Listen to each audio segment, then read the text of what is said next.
I used to think growing old would come with peace, that maybe after all the years of sacrifice and toil, I could rest in the comfort of family and silence.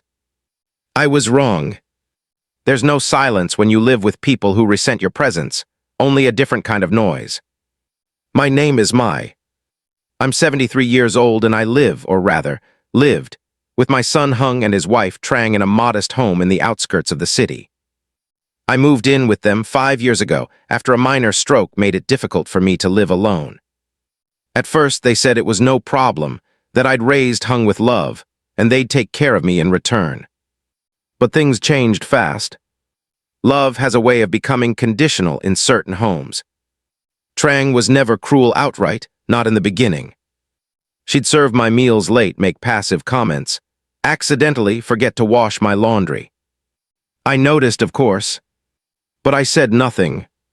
I thought perhaps she was just adjusting, just overwhelmed by a new routine, maybe even jealous of the bond between mother and son. But days turned into months, and months turned into years, and the distance only grew colder. My room was the smallest one in the house, a back corner without much light. But I kept it neat, my bed always made, the wooden floor swept, the curtains opened each morning. I cooked whenever I could. I helped clean when allowed. Still, Trang's sighs grew heavier every time she passed me in the hallway. Hung, my son, would say nothing. Perhaps he didn't want to choose sides. Perhaps silence felt safer. But silence, when it comes from your own child, can feel like betrayal. It chips away at your sense of belonging until all you're left with is formality. Last month, the electricity bill came in higher than usual. Trang waved the bill in the air like a courtroom exhibit, declaring it was unacceptable. She stood in the middle of the living room, her voice sharp enough to pierce glass. "Why is this so high? Are you leaving the lights on all day, the fan running again, huh?" I sat quietly on the edge of the sofa. I'd used the fan during the heat wave last week, but just for a few hours. "I can't keep supporting someone who doesn't contribute," she continued. "This is a house, not a charity." Hung looked down, pretending to read something on his phone. I searched his face for a flicker of protection, but found only avoidance. "Do you have any money to help with this bill?" she asked me. I opened my small coin purse, a sad little thing, and counted less than $20. "I can try to help next month," I murmured. It was all I could say. She scoffed. Her laugh was dry, almost cruel. "Of course not, it's always next month, isn't it?" she said. "I work, Hung works, and you just exist." Those words sliced me more than I let on. I'd been more than someone who just exists. I was the one who carried Hung on my back through the rice fields when he was sick. The one who sold my jewelry to send him to university. But memories don't pay utility bills. Not in Trang's world. That evening over dinner, she brought it up again. "The bills are too high. We need to reevaluate expenses." She looked directly at me while she said it.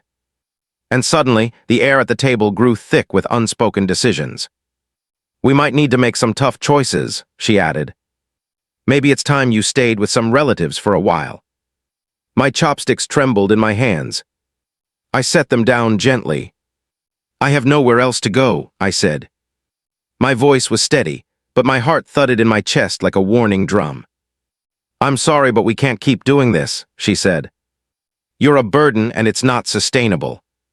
I looked at my son. His eyes stayed fixed on his plate. "Say something, Hung," I whispered. But he didn't. And with that silence, I knew. I was being asked no, told to leave. I returned to my room that night and sat on the edge of my bed for hours. The moonlight crawled across the floor, indifferent to my pain. I thought of calling an old friend, but pride stopped me. I had lived too long to beg for shelter. So I packed a small bag. A few clothes, my old glasses, a photo of Hung as a baby. And hidden deep in an envelope, I took the deed to the house. Still in my name. They didn't know that. I never told them. It wasn't to lord over them. It was just mine. A piece of security I held close like a secret talisman. The only thing truly left of me.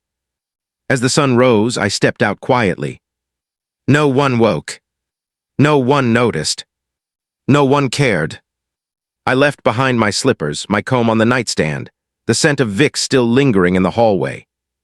I didn't leave a note. Sometimes silence is the only reply people understand.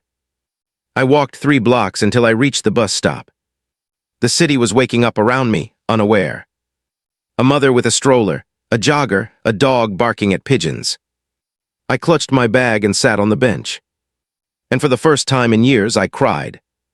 Not because I was leaving a home, but because I finally saw it for what it really was. Not a home, just walls. A place I was tolerated, not loved. I wasn't sure where I'd go yet. But I knew one thing. I still had my name on something that mattered. And the time for pretending was over. The city felt unfamiliar to me, even though I had lived near it most of my life. Something about walking alone with nowhere to go made the streets feel colder, sharper, like every crack on the pavement led deeper into uncertainty. I ended up in a public park, sitting under an old banyan tree, watching the shadows shift across the grass. Children played nearby, their laughter carrying in the wind, oblivious to the weight I carried in my chest. My body ached from the tension of the last 24 hours. And yet I didn't feel weak, only hollow. I took out the manila envelope again, carefully smoothing the creases. Inside was the deed to the house, still bearing my full name in careful print, untouched for decades. It was a quiet kind of power, this paper. But I had never wanted to use it against my family, until now. I didn't want revenge. I wanted to be respected. That's what hurt most, not the eviction, not even the words. It was the utter disregard, like I had no history, no meaning, no contribution. I didn't know where to go, so I started walking again. At my age, wandering around the city without a plan looks either pitiful or suspicious. Eventually, I found myself outside a small building tucked between a noodle shop and a pharmacy. It had a wooden sign with faded gold letters, Nguyen & Co. Legal Services. My breath caught. I hadn't seen that name in years. It was the same office I visited 3 decades ago when I bought the house. The same place where a young man named Mr. Dai helped me with the paperwork.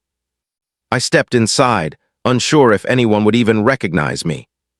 The receptionist glanced up from her computer, eyes widening with polite confusion. "I'm looking for Mr. Dai," I said softly. She blinked. "Do you have an appointment?" "No," I replied, "but I'm an old client from a very long time ago." She hesitated, then stood. "Wait here, let me check." Minutes passed. My fingers curled tighter around my bag. Then a familiar voice rang out from the hallway. "Mrs. Mai." I turned, heart skipping. There he was, older now, grayer, but unmistakably the same kind, sharp-eyed man I remembered.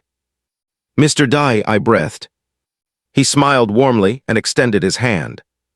"My goodness, it's been what, 30 years?" "At least," I said. He led me into his office, a cozy room with bookshelves stretching wall to wall and a teak desk covered in papers. We sat across from each other, and I suddenly felt like a young woman again, making grown-up decisions for the first time. "What brings you here?" he asked. "Your name on the deed hasn't come up in forever."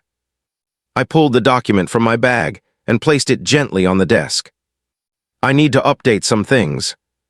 He adjusted his glasses and glanced over it. "You're still the sole owner, that's good. So what would you like to do?" I took a deep breath. "I want to transfer it." He looked up surprised. "To your son?" I shook my head. "No, to someone else, a nonprofit, a charity, anyone deserving." He paused. I could see the questions forming in his eyes. But he didn't ask them. He only said, "Of course, we can begin that process. Do you have a particular organization in mind?" "I'll find one," I said. I want to make sure no one like me ever gets tossed aside again. Not in that house." He nodded slowly.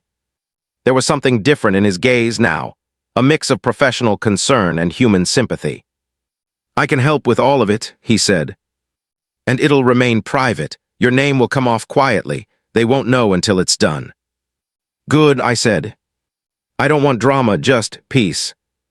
For the next 2 hours, we reviewed documents, updated signatures, and filled out forms. My hand trembled a bit from the arthritis, but my resolve was firm. When we were done, he leaned back in his chair. You've made a powerful statement today, Mrs. Mai.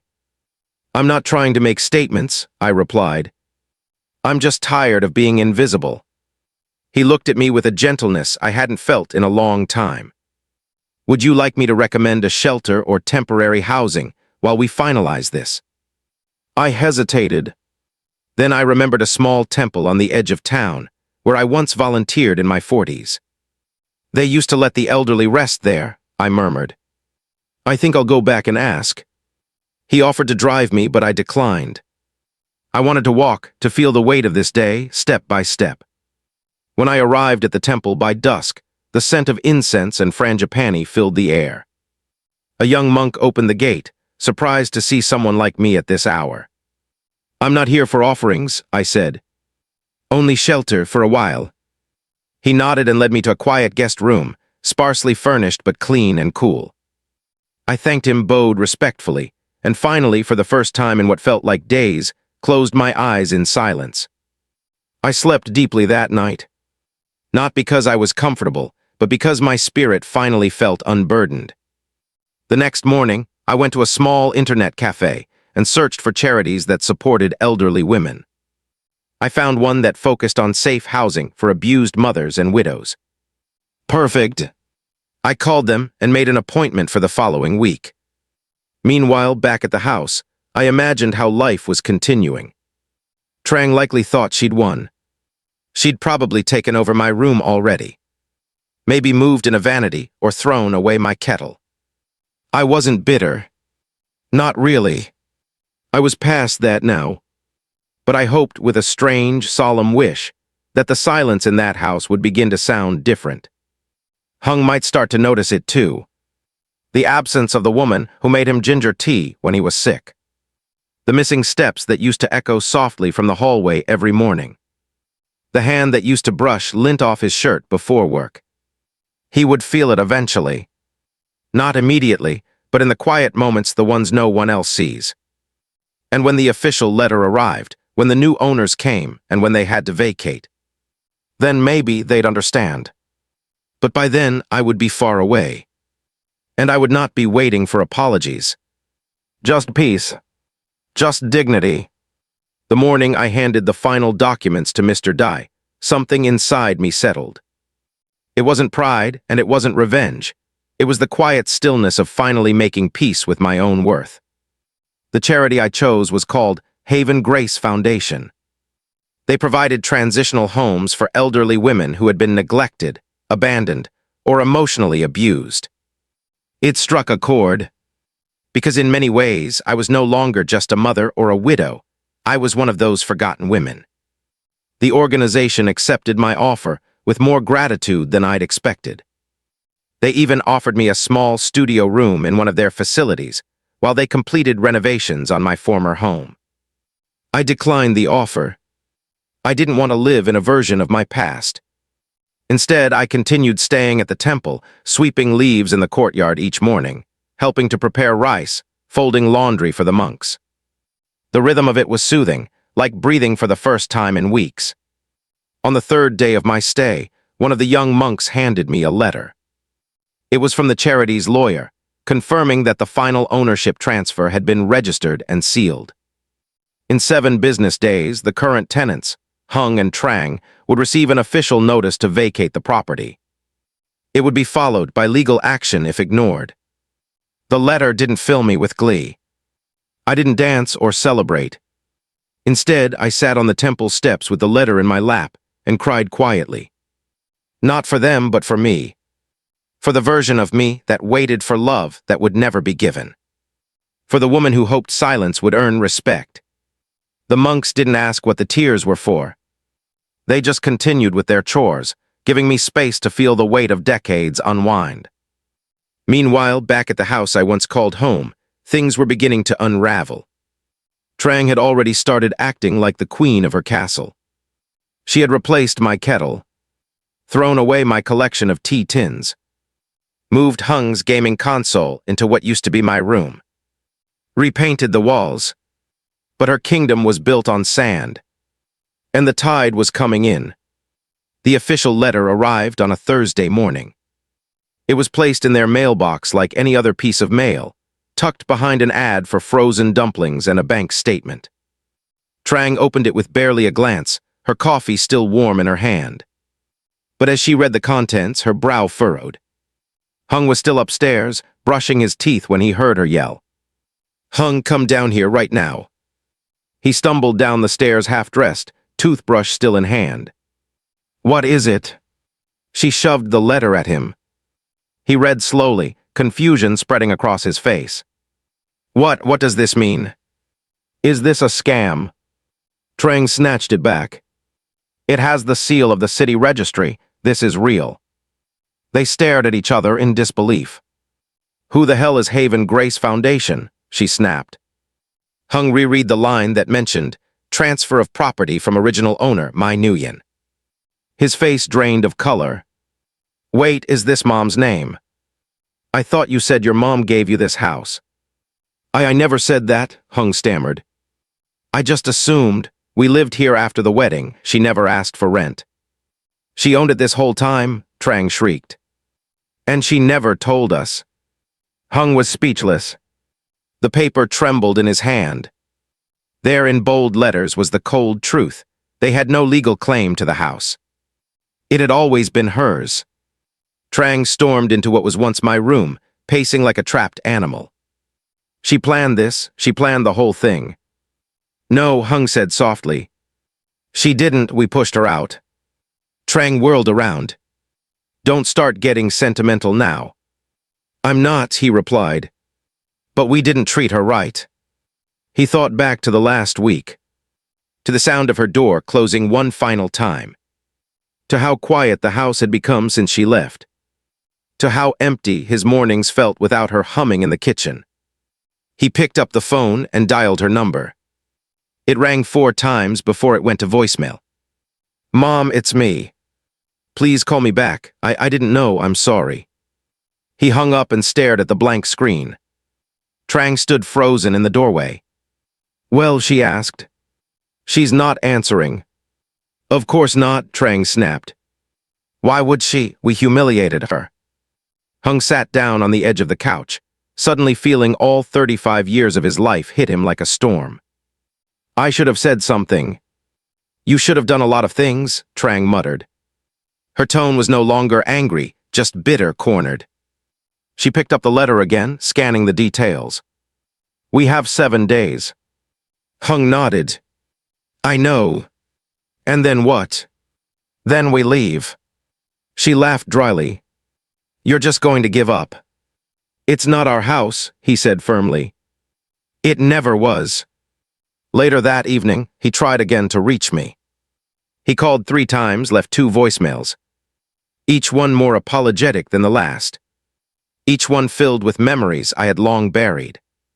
He told me about how he missed my cooking, how he found my old shawl and it still smelled like lemongrass. He said he'd been stupid, blind, that he didn't know how to stand up to his wife, but he regretted every second of his silence. I listened to all of them, but I didn't call back.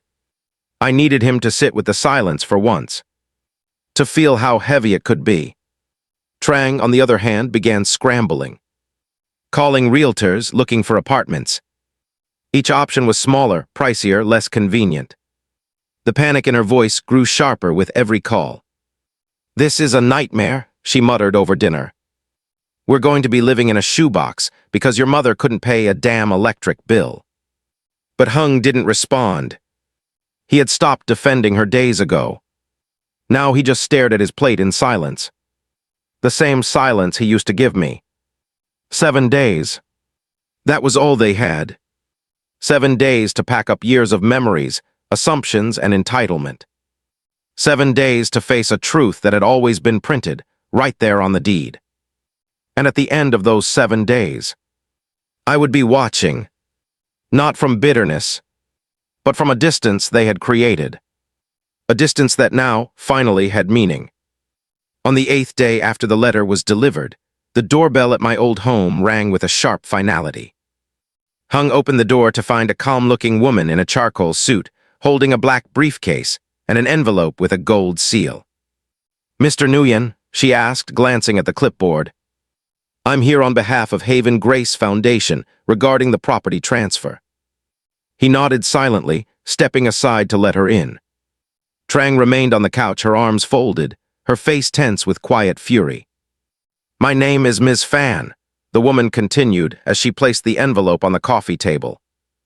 "I'm here to formally confirm the handover and offer relocation assistance provided by our organization." Trang scoffed. "We don't need charity." Ms. Fan didn't flinch. She simply nodded, professional to the core. "You are currently residing in a house that no longer belongs to you," she said plainly. "We've given ample time for transition. Today is the final day." She handed over a set of documents. One was a final notice to vacate. The other was a brochure, temporary housing options, discounted moving services, and a checklist for departure. Trang pushed them aside without looking. "So you're saying we're homeless?" she snapped. "Because some old woman wanted to make a point." Ms. Fan looked directly at her, unshaken. "No, ma'am, you're not homeless. You've simply mistaken residence for ownership." Hung sat quietly beside Trang. He hadn't slept well in days, the weight of guilt clinging to his every step. He didn't argue, didn't raise his voice, just listened, because now he understood what his mother had felt for years. Ms. Fan continued, her voice softer now. "We typically allow an additional grace period for people who show willingness to comply. But I must remind you, legal action is the next step if the home is not vacated by tomorrow morning." Trang stood up, her chest rising with anger. "I gave that woman 5 years of my life." "No," Hung said suddenly. "She gave us her house." The words hung in the air. Heavy, real. Trang turned to him, her expression a mixture of shock and betrayal. "You're taking her side now." He shook his head slowly. "I'm not taking sides anymore. I'm acknowledging the truth." Ms. Fan quietly excused herself, leaving the documents on the table. "I'll return at noon tomorrow," she said. As the door clicked shut behind her, the room fell into silence. Not the tense, hostile kind, but the silence that comes after something final. Trang stormed off to the bedroom. Hung stayed behind, looking around the house. He noticed things he hadn't before. The worn corners of the coffee table his mother had bought when he was 10. The slight scratch on the kitchen cabinet where she used to store her favorite tea. The way the hallway light flickered, something she always complained about but he never fixed. He walked into her old room. The walls were freshly painted, the furniture different. But it still smelled faintly like lavender and ginger. The ghost of her presence hadn't quite left. He sat on the bed and put his face in his hands. This wasn't just about a house. It was about years. About memory. About neglect. About silence when it mattered most. The next morning arrived with a light drizzle and gray skies. Trang was already up, furiously packing boxes. They had found a small apartment across town. Nothing like what they were used to. But it had 4 walls and a door. That was enough for now. They didn't speak much that morning. Words felt too small for the weight between them. At exactly noon, Ms. Fan returned. She had a clipboard and 2 assistants with her. They moved with quiet precision, checking the state of the house, noting items that had been left behind. She handed Hung a final receipt and a short letter. "I was instructed to give this to you personally," she said. "It's from your mother." He took it carefully, his fingers trembling. Ms. Fan nodded once and walked out the front door, closing it gently behind her.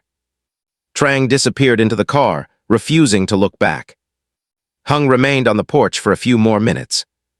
He opened the letter slowly. Inside was a short handwritten note. "Dear Hung, I did not do this to hurt you. I did this because I wanted you to understand what it feels like to be treated as if you don't matter. I raised you with everything I had. But love without respect is just performance. You didn't protect me when I needed you. You watched me be humiliated for a bill I couldn't pay. You knew what that house meant to me. And yet you said nothing. I hope one day you raise children of your own. And I hope you teach them to see worth before they see weakness. The house is gone, but you still have time to rebuild yourself. I will not be waiting. I wish you peace. M. Letter 1EB9. Tears welled in his eyes as he read the last line. It was final. Not cruel. Not angry. Just finished. He folded the letter and placed it in his jacket pocket. Then he stepped off the porch, closed the gate behind him, and never looked back. Not that day, not for many days after. The apartment they moved into was on the third floor of a dull beige building that smelled faintly of mildew and boiled cabbage. The walls were thin, the hallway lights flickered, and the neighbors kept to themselves behind heavy doors that rarely opened. Trang complained the entire first week. The mattress was too firm, the kitchen too cramped, the view non-existent. She spent hours scrolling through her phone, looking at homes for sale they could no longer afford. But she said nothing about my mother. Hung, on the other hand, was quiet. Not the kind of quiet that comes from exhaustion, but the kind that burrows deep, like guilt fermenting in still water. He went to work, came home, reheated leftovers. He stared at the TV, but never watched it. Every now and then, he would take out the letter I'd written him. Not to read it, but to hold it, as if the paper itself might speak something new into his chest. One evening, as the rain pelted the windows, he stood up abruptly. I'm going to find her, he said. Trang looked up from her phone, unimpressed. What for? I need to apologize in person. She deserves that much. She's probably in some nursing home by now, Trang muttered. Or on vacation spending the charity's money. Hung gave her a long, tired stare. She's not like you. He didn't wait for her reply. He grabbed his jacket and keys and left. The temple was his first guess. He remembered her mentioning it once when he was a teenager, a peaceful place where she volunteered to fold robes and serve meals. When he arrived, the air smelled of incense and wet earth. The courtyard was empty, except for a young monk sweeping leaves into neat piles. Excuse me, Hung said politely. I'm looking for someone. Her name is Mai Nguyen. She may have stayed here recently. The monk nodded slowly. Yes, I remember her. Kind woman, quiet, always helped with morning duties. Is she still here? No, she left about a week ago. Hung's shoulders sank. Did she say where she was going? She mentioned a foundation, something about rebuilding, something about offering her time. Hung pressed his lips together. Do you have a contact? The monk nodded and handed him a card. Haven Grace Foundation. That night, Hung wrote a letter of his own. He poured out what he couldn't say when I was still in his house. He wrote about his shame, his silence. He admitted to being complicit, to watching me be humiliated and saying nothing. He said he understood now, that the echo of his silence rings louder than any words ever could. He sent the letter to the charity's main office. Then he waited. A week passed. Then two. No reply. No call. He tried to tell himself maybe I didn't want to be found. But deep down, he hoped I'd at least know he tried. Meanwhile, I was living in a small shared house with 3 other elderly women. Each of us had our own room, our own key, and a story that was both painful and familiar. We ate meals together at a long wooden table. We tended to a garden in the back with tomatoes, mint, and chrysanthemums. There was laughter again. Soft, sincere laughter, the kind I hadn't heard in years. No one here asked me to prove my worth. No one here counted my meals or my breaths. For the first time in years, I felt like a person again. Not a burden, not a shadow. When the staff handed me Hung's letter, I stared at the envelope for several minutes before opening it. I recognized his handwriting immediately, still uneven, still a little rushed. I read every word slowly. Once, then again. By the third time, I felt my hands shaking. He had said the words I never thought I'd hear.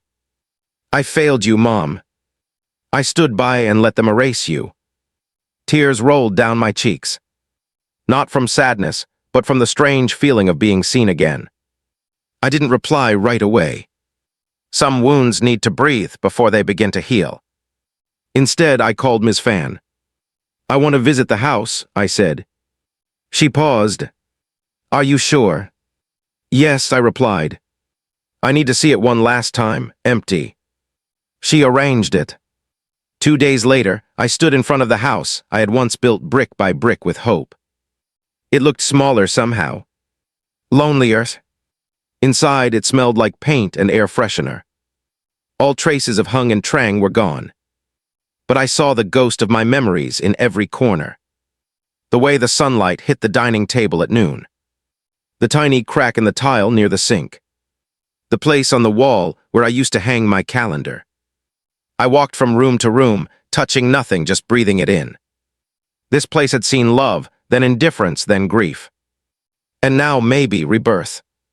I sat on the back steps and looked out at the small garden. A memory floated back, Hung, age 6, running barefoot in the grass, clutching a kite made of red plastic. He had fallen and scraped his knee, and I'd scooped him up so fast I nearly twisted my ankle. Letter 1EB9's got you, I had whispered. Letter 1EB9 always will. I stayed until the light began to fade. Then I stood up slowly and walked away. I didn't lock the door behind me. It was no longer my home. It was a house now. A shelter for women like me. And maybe, in that transition, it had become something more beautiful than it ever was before. It had been nearly 4 months since I last saw my son. 4 months since the letter, since the house, since the silence between us turned into something neither of us could ignore anymore. I had moved into a modest apartment unit provided by the Haven Grace Foundation. It wasn't large, but it was clean, quiet, and mine. Each morning, I opened the window to let in the breeze and brewed a small pot of tea. Not for anyone else, just for myself. I no longer had to ask permission to be where I belonged. And for the first time in years, I no longer felt like I was waiting for approval that never came. The women in the home were kind. We exchanged stories over dinner and helped one another carry groceries up the stairs. Sometimes I found myself laughing again, without guilt. Other times I cried without shame. Healing isn't linear. It comes in waves, gentle some days, crashing others. Then one afternoon, I received a call.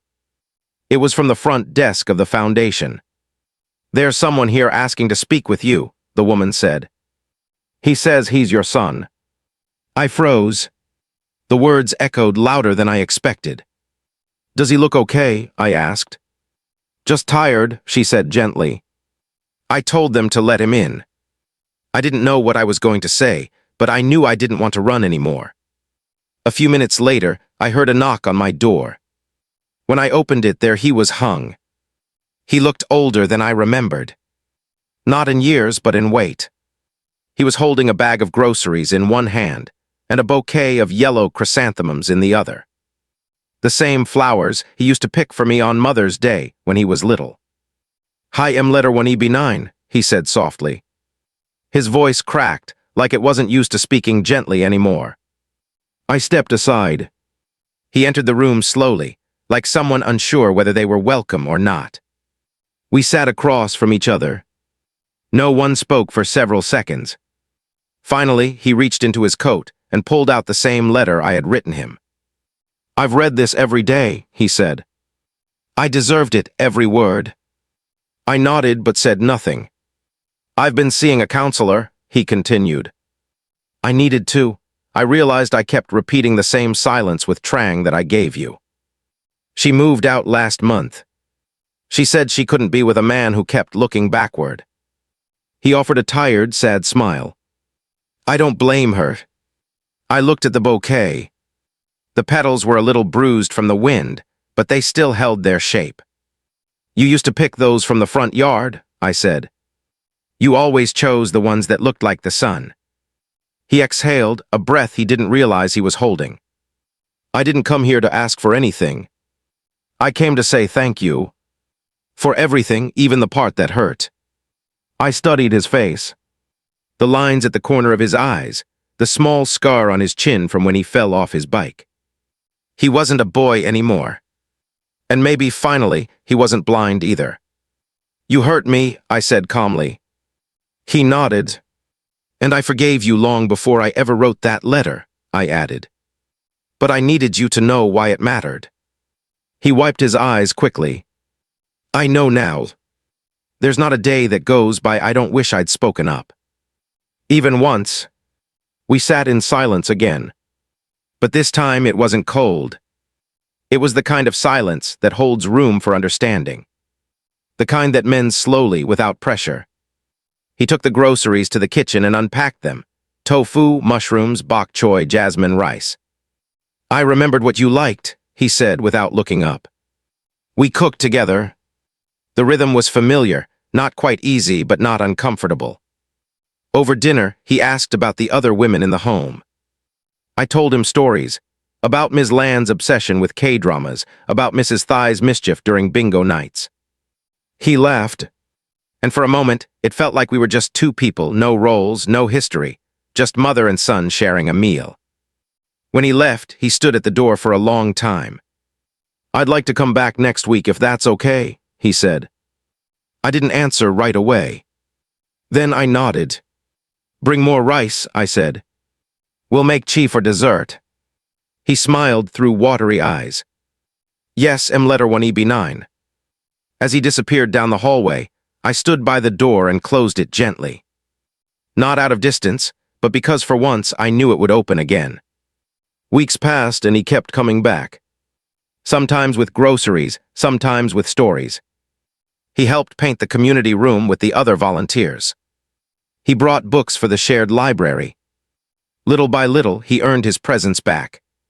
Not because I demanded it, but because he offered it. The other women began to warm up to him. They joked he was the temple son, always fixing someone's fan or reprogramming a remote. I didn't say much about the past after that. I didn't need to. Some truths don't need to be spoken again. They live in the changed behavior, in the new rituals. One day, he asked if I wanted to visit the house again. The one now filled with women, rebuilding their lives. I declined. That chapter is closed, I said. But you helped turn it into something beautiful, he replied. I nodded. Yes, but I didn't do it for recognition. I did it so no one else would sleep in fear under a roof they don't feel safe in. He understood. Maybe for the first time. That night, as I folded laundry in my room, I looked out the window at the twilight sky. The horizon was painted in soft purples and golds. I thought of all the versions of myself I had been, a young bride, a widowed mother, a disrespected elder, a forgotten voice. But I wasn't those things anymore. I was still becoming. Still blooming. In the silence of my new life, I had found something unexpected, not just peace but presence. Not just healing but purpose. The house I once built had been taken from me in spirit, but never in truth. And in giving it away, I had reclaimed something greater. My dignity. My worth. And now, when I looked at my son, I no longer saw regret. I saw recognition. I saw a man. One who had finally remembered the sound of his mother's voice.